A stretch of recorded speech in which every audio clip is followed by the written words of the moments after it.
নমস্কার বন্ধুরা, আমরা ইতিপূর্বে জেনেছি যে 2024 সাল থেকে মধ্যশিক্ষা পর্ষদের অধীনের বিভিন্ন স্কুলগুলোতে শিক্ষক, শিক্ষিকা, শিক্ষাকর্মী সকলের জন্য যে অ্যারাইভাল এবং লেট মার্কের টাইম তাতে কিছু পরিবর্তন এসছে। 10:40 পর থেকেই কিন্তু 2024 সাল থেকে লেট মার্ক অর্থাৎ লাল কালি পড়ে যাবে। এবার এই লাল কালি পড়লে কি হয় সেই বিষয়ে আজকের এই ভিডিও। 3 দিনের লাল কালি পড়লে একটি মাসে একটি ক্যাজুয়াল লিভ বা সিএল কাটা যায়। 2 দিন হলে 1 মাসের মধ্যে কোনো অসুবিধা নেই।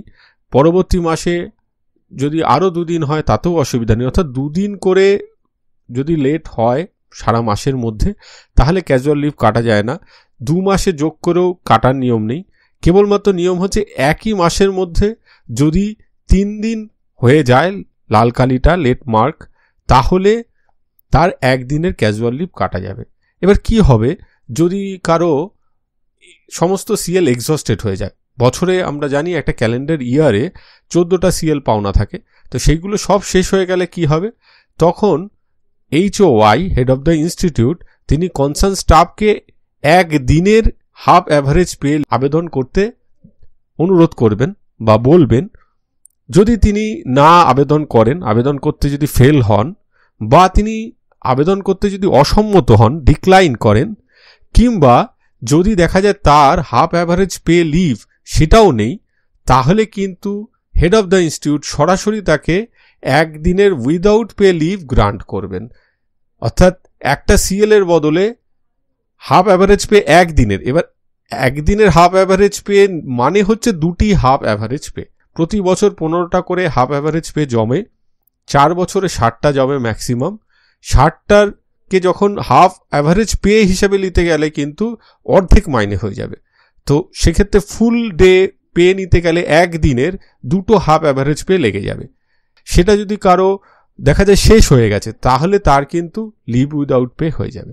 এক্ষেত্রে কিন্তু কোনো মেডিকেল লিভ বা অন্য কোনো লিভের কোনো রকম সংস্থান নেই। অনেকে বলছেন যে সিএল ফুরিয়ে গেলে এমএল নেবেন, সেটা সঠিক কথা নয়। আপনি উপস্থিত, আপনার লাল কালি পড়েছে, সেটা আপনার শারীরিক অসুস্থতা হতে পারে না, বা শারীরিক অসুস্থতার জনিত ছুটি থেকে সে ছুটি কাটা যায় না। ফলে এক্ষেত্রে কিন্তু মেডিকেলের কোনো সংস্থান নেই।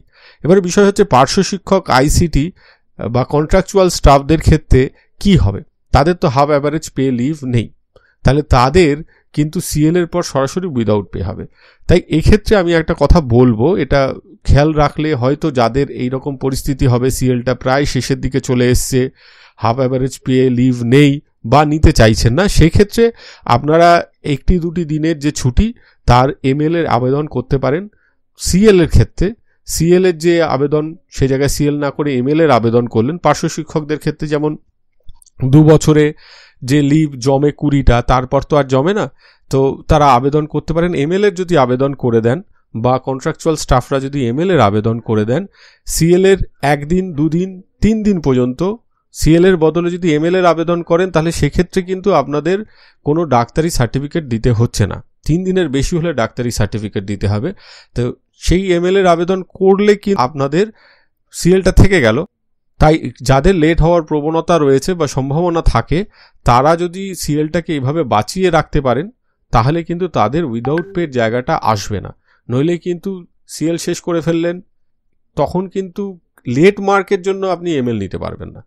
তখন কিন্তু আপনাকে সরাসরি লিভ উইদাউট পেতে চলে যেতে হবে। প্যারাটিচার, আইসিটিদের ক্ষেত্রে বলছি, যারা অ্যাসিস্ট্যান্ট টিচার রয়েছেন তাদের হাফ অ্যাভারেজ পে রয়েছে। আজকে এই পর্যন্ত। সকলে ভালো থাকবেন, সুস্থ থাকবেন। ধন্যবাদ।